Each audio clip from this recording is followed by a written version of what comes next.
perbezaan pendapat para fuqaha berkenaan dengan adakah tangan diangkat ketika kunut.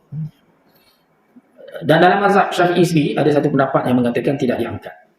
Tapi pendapat yang sahih dalam mazhab Syafi'i, tangan diangkat, disunatkan mengangkat tangan ketika kunut berdasarkan riwayat yang sahih. Dalam hadis yang sahih, ketika Nabi berkunut nazilah, Nabi mengangkat kedua tangan Nabi. Kemudian adakah tangan itu disapu ke muka? Disapu ke muka ke tidak? Dalam mazhab Syafi'i, ia tidak disapukan ke muka. Kerana apa tidak disapu ke muka? Kerana dalam solat ni, supaya tidak melakukan pergerakan yang banyak di dalam solat, maka tidak disapu ke muka. Seperti kita berdoa di luar solat, kita sapu ke muka. Bahkan doa dalam sujud, kalau kita berdoa dalam sujudnya, kalau kita berdoa di tahiyat akhir, ataupun ketika kita duduk antara sujud pun ada doa kan, Rabbi filli warhamni, tetapi tidak diangkat tangan. Yang diangkat tangan ialah ketika kunut. Okay. Dan satu lagi kunut ni, dia ada dua bahagian. Yang pertama ialah as-sana', pujian. Yang keduanya ad-du'a, berdoa. Yang mana makmum mengikut imam, membaca bersama-sama imam pada bahagian as-sana', memuji. Jadi sekiranya dalam doa, maka imam menguatkan suara supaya makmum mengaminkan. Makmum mengaminkan. Kuat mana suara ketika doa kunut ni? Kata ulama, rendah sedikit daripada Al-Fatihah. Ketika imam membaca as-sana', pujian, maka makmum tidak mengaminkan sebab itu bukan doa. Sebaliknya makmum membaca bersama-sama imam. Okay. Dan adakah imam memperlahankan suara ketika membaca bahagian as-sana', pujian? Ada dua pendapat para ulama. Sebagian mengatakan ia dikuatkan sama seperti pada bahagian doa. Imam membaca dengan nyaring pada kesemua ayat dalam kunut. Maksudnya pada bahagian sana', pada bahagian pujian pun imam membaca dengan nyaring seperti mana imam membaca nyaring pada bahagian doa. Satu pendapat lagi, imam menukar sedikit intonasi suara dia tu. Sehingga orang ni sampai tak ada langsung suara kan, sampai tak dengar langsung. Imam senyap terus. Bukan imam senyap terus. Imam dia cuma buat kelainan sedikit. Tapi wallahu alam, yang afdalnya ialah imam tetap membacanya dengan nyaring. Seperti mana pada ketika imam membaca doa, bahagian doa. Okey. Jadi makmum nak kena tahulah di mana bahagian doa, di mana bahagian sana'. Dalam kunut subuh kita tu ada 12 baris, 12 ayat kalau tak silap. 5 yang atasnya, 5 yang pertamanya itu doa, kita aminkan, makmum mengaminkan. 5 yang kedua itu as-sana', pujian, makmum membaca bersama-sama imam.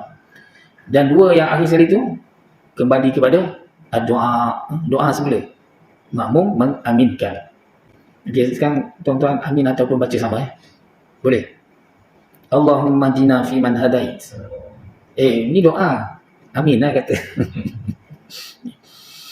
Allahumma hdina fi man hadait, wa afina fi man afait, wa tawallana fi man tawallait, wa barik lana fi ma a'tait, wa qina syarra ma qadait, fa innaka taqdi wa la yuqda 'alaik. 5 yang kedua ni makmum baca bersama-sama. Fa innaka taqdi wa la yuqda 'alaik, wa innahu la yadhillu man walait, wa la ya'izzu man 'adait, tabarakta rabbana wa ta'alait, falakal hamdu 'ala ma qadait. Lepas 5 ni, 2 lagi akhir tu doa semula. Apa dia? Nastaghfiruka wa natubu ilaik. Amin. Wa sallallahu ala sayyidina wa maulana Muhammadin nabiyil ummi wa ala alihi wa sahbihi wa baraka wa sallam. Amin. Bukan baca bersama-sama. Selawat ke atas Nabi, sepakat ulama mengatakan doa, bukan sana', bukan pujian. Jadi ramanya baca selawat tu baca sama-sama, dibaca sama-sama, sedangkan makmum hanya mendengar dan mengaminkan. Ada istilahnya doa, kunut pendek. Ada ke tidak? Kunut pendek. Ada kunut panjang, ada kunut pendek. Kunut panjang yang mana? Kunut panjang macam mana? Kunutnya. Kunut panjang kita baca tadi lah. Yang ada 12 baris tadi, 12 ayat tadi. Kunut pendek, ini ulama buat contoh. Dia nak dalam kunut ni ada bahagian doa, ada bahagian sana'. Jadi ulama buat contoh, Rabbi filli ya ghafur. Ampunkan aku Itu doa. Ya Ghafur, wahai pengampun. Itu sana pujian. Itulah contoh kunut pendek. Masa bila kita nak turunkan tangan tu? Bila tangan tu dah diangkat, masa bila nak turunkan?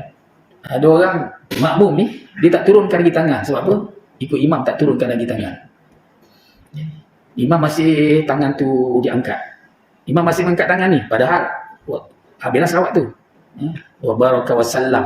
Habis dah, tapi imam masih lagi. Makmum pun tak banyak turun.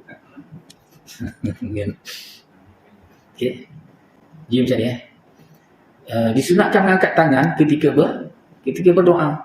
Habis doa, tangan pun turun. Macam tu je. Tak ada kaitan ikut imam. Dah ada yang dia bawa tangan tu sujud. Dia bawa tangan tu sujud. Dia nak turun sujud tu, sambil turun sujud tu tangan masih lagi macam ni, masih lagi diangkat. Sampai dia macam nak tergolek, nak terbalik, barulah dia cari tangan dia. Mana tangan tu? Ni baru dia letak di lantai tu kan. Dia buat turun sekali tangan tu. Tak ada pergerakan macam tu. Sebab doa ni tangan diangkat hanya ketika berdoa.